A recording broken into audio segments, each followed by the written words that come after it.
Andibulise kuni bathandi bezemidlalo eMzantsi Afrika, ingakumbi kuni balandeli bebhola elikhulu ke laseMzantsi Afrika.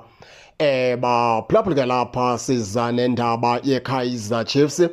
Njengoba amakhosi ebedlala pha neqela leOrlando Pirates, sithetha ke lapha ke ngederby.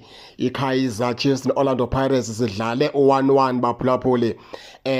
Qaba ke singene kulomdlalo. iKaizer Chiefs baphulaphuli umdlalo ewuqale noko ngesandla sobunxele.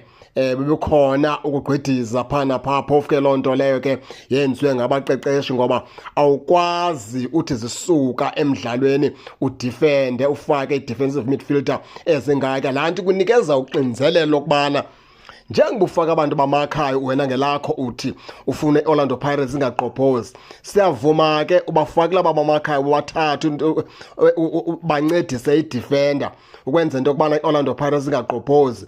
Umbuzo nanko sebeyayiwina ke ibhola, sebeyakwazi ukudefenda. Ngobani abazoyidlala? Ngobani abazo-attacker?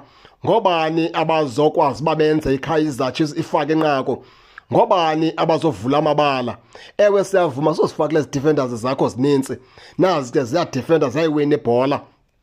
Funeke kudlaliwe, funeka ku-athekhiwe, funeka kwenziwe i-counter attack. Ngobani abazokwenza lo msebenzi? Ibhola kaloku awungeneli yomakha kuphela ebholeni, khawukhe umakhwe nawe. Mawumakhwe i-opponent yakho nawe. Opponent yakho mayiyeke uloko kunguwe onoxanduva lokumakha i-opponent. I-opponent yakho nayo mayibe noxanduva lokumakha wena. Ithini ke laa nto? Xa uzongenela umakha kakhulu ebholeni uyawusoloko uphila phantsi koxinzelelo, ngoba itimu inika indlela yokubana ke mayikuhlasele kakhulu deske wenze amaphutha okanye wenze ii-mistakes. Kanti xa ukwazi umakha uphinde ukwazi udlala, laa timu uyi-athekhe nawe, uyenza into yokubana laa timu ingayi kakhulu phambili, ingakwazi ukuhlasela kakhulu, ikidephe intlantsi, ikwazi ukuma nayo ikoyike. Yabona ke ngoku iKaizer Chiefs pha isidingo sikaSibongiseni Mthethwa pha besingekho at all pha kulaa match yeKaizer Chiefs namhlanje. Andisiboni uba bebemnyanzile uMthetho besithi uzokwenzani, ngoba bamazi uSibongiseni Mthethwa ukubana yi-defensive midfield yoqobo. Yilaa nto kuthiwa yi-defensive midfield yoqobo.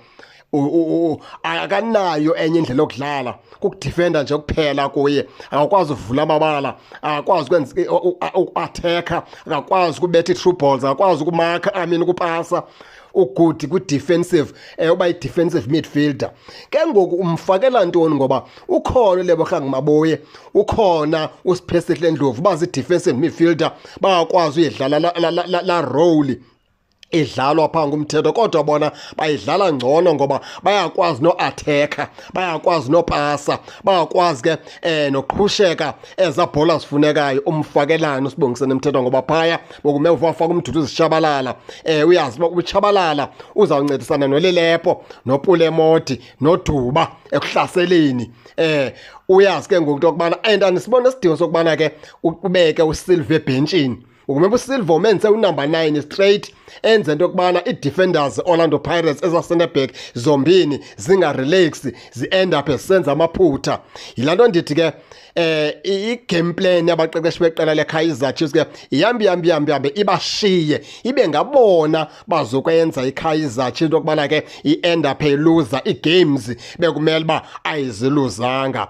Sigqithe ke lapho sibambe ngazibini phaa kuPulemoti, goal elihle kakhulu umfana omdala, kodwa ke sizawuncoma uWandile Duba ngokudlala kwakuhle kakhulu umfana omdala. And uWandile Duba enesibindi nje uyakwazi ukuphakamisa intloko. Ndawubane ndisitsho rhoqo ndisithi uWandile Duba yimpendulo yeKaizer Chiefs. Laa mfana unesibindi kakhulu lowa, futhi ke uba kajonganga uzaya kude kakhulu. Injalo ke baphulaphuli ke ndifuna ke nike niyondlale, ngoba noBradley Cross kula left back udlale kakuhle kakhulu, unqonqozile kubafana wathi ndikhona and ndisatshona namhlanje ndithi uBradley Cross yi-left back yesibini apha eMzantsi Afrika esinayo, yi-reserve kaModiba. Ndisatshona namhlanje uThabiso Monyane yi-right back yesibini eMzantsi Afrika esinayo, yi-reserve kaMudau. Ndisatshona namhlanje uBrandon Peterson ngunumber 2 goalkeeper esinayo eMzantsi Afrika, ireserve kaRowan Williams. Zizinto ke ezo ke endisoloko ndizitsho rhoqo ndisithi uLebo Rhang Maboye yi-defensive midfielder esinayo eMzantsi Afrika, yi-reserve kaTebogo Mokoena. Ndawusoloko ke ndizibalula ke ngaloo ndlela ezi players deske de ndibe ndiyavakala apho kumele ndivakale khona. Ndigqibile, ningangena ke baphulaphuli ke nina nitsho into yokubana niyiva njani nale meko, nize ningakhohlwa usubscribe kule channel ukuze ningaphoswa zezemidlalo endizanothulela zona kwixa elizayo kakuhle babukeli.